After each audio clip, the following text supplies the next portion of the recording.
I think, I mean, you need, the skill set for a creative person. There's a lot of things I guess you need as a matter of course, but I think the one thing I would look at above anything is a person with relentless optimism. I think it's an industry where anything is possible, but you need to have ambition for your ideas. And we get a lot of no's. You get so much rejection over the course of your career, and it never goes away.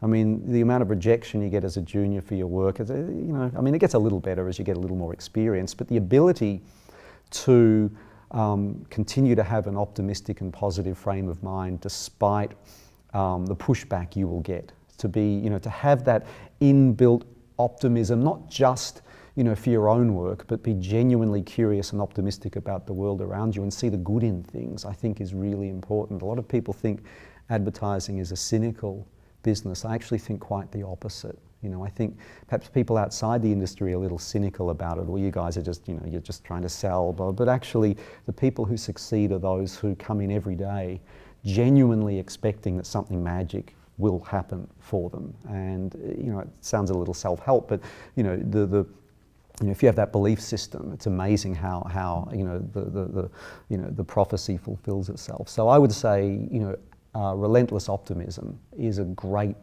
I don't know if it's a skill. I think you can learn it.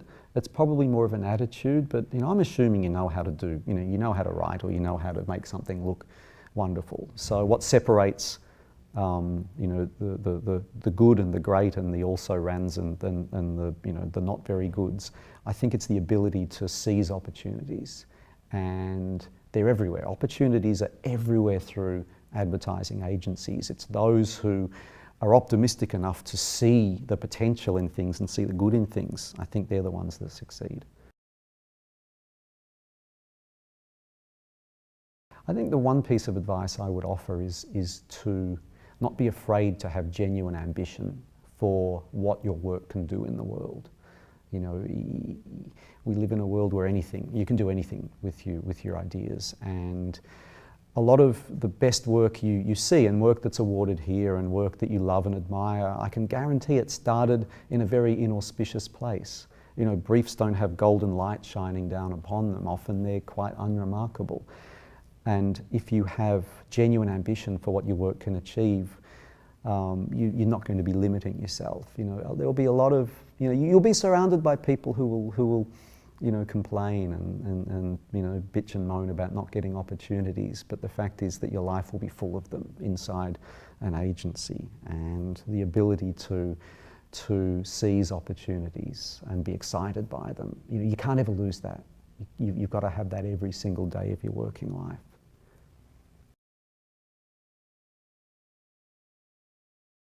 Judging experience at LIA is brilliant. We're not rushed. The juries are respected. We're given all the time we need. We're not judging at 2 in the morning. And we're not instructed to do anything other than be fair.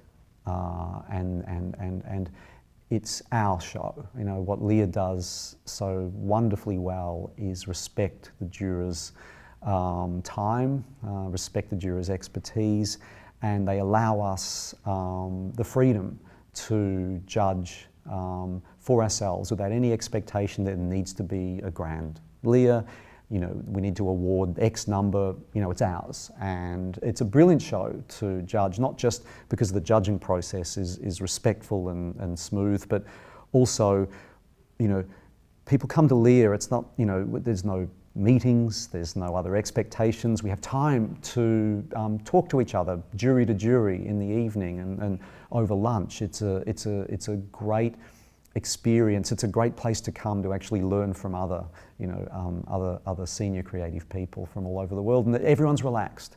And when you're relaxed, conversations are easy, and you enjoy each other's company. You learn, you meet people. It's a brilliant experience. It really is.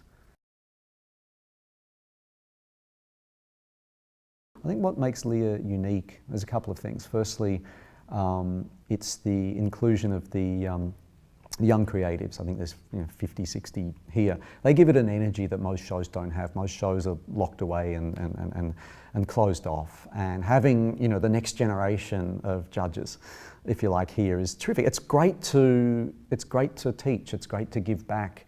You know, a lot of senior creatives are natural, you know, passers on of knowledge and storytellers, but we often don't get the time to do that in the industry. It's really nice to come here and be surrounded by, you know, by the next generation. That's special, but also, you know, what is special about the show is the fact that we can, you know, we can relax into the judging and take our sweet time to get the best results. And I really think we get, you know, a great body of work as a result of that.